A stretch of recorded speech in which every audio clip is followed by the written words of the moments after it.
Hi guys, welcome back to my channel. Today we're going to be talking about playing chords with big hands or fat fingers. Today we're going to be looking at the G major chord, which is the second chord in the major chord series of how to play guitar with big hands. And we're going to jump right into it. So there are two ways that you can play G major. One is a very easy way, and one is an almost similar way, but the only thing that makes it a little more difficult is the fact that we're going to use our pinky. So I'm going to fret out the G major chord in the most basic position, the easy way first. So you got your middle finger on the third fret of the sixth string, your index finger on the second fret of the A string or the fifth string, and you got your ring finger down there on the high E string, the third fret, and that creates the shape of the G major chord.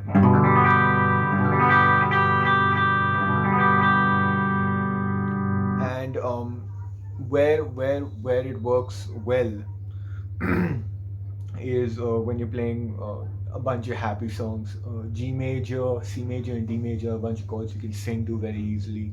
A lot of existing pop songs already use those chords. So, coming to the G major chord, how is it specifically different if you have a big hand?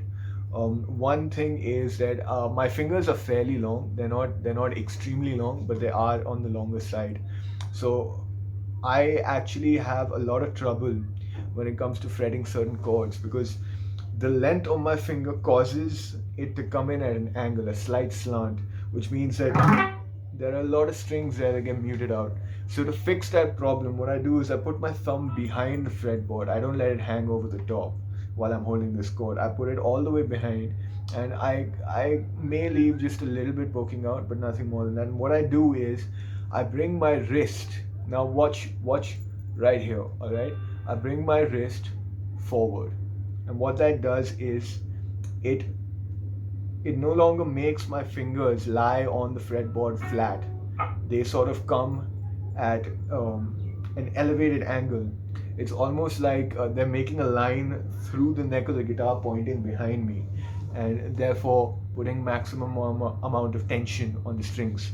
So the easy way in which we don't use our pinky finger for G major should look and sound like this.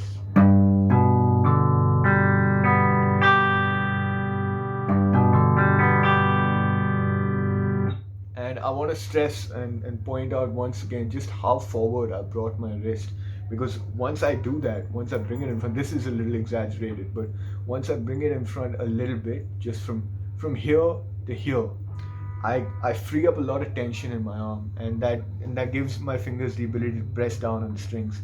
So that's the easy way. It's very simple, and I want to keep this video short and sweet. So if you're satisfied with what I've told you, and you like the little tips I gave you about the wrist and the thumb, please subscribe to my channel and stick around for this next tip as well, which involves using your pinky finger.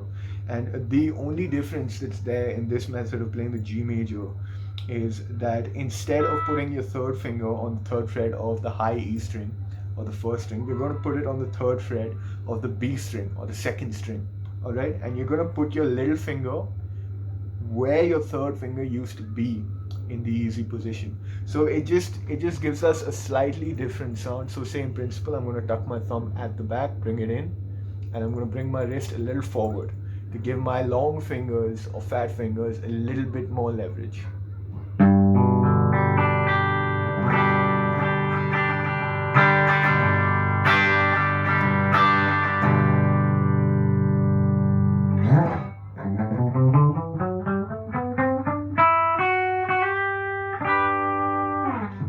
So that's my take on G major. I'm also going to be making a series like this for guitarists who have big hands, and I'm going to talk about every single major chord that is there. And after that, I'm going to start looking into minor chords. I'm going to start looking into bar chords. The next chord we're going to cover in this series is D major, and after that we're going to look at C and F and E, and we're gonna do all of them. But the next video that you should look out for is the D major video that I will make as soon as I can, and I will get it to you guys. If you guys like this video, please do subscribe. Please do drop me a thumbs up. Give me that vote of confidence, and I just want to keep bringing um, content like this to viewers, and I want this channel to be a community of guitarists that talk about this amazing instrument. And I hope to see you next time, and thank you so much for watching as always.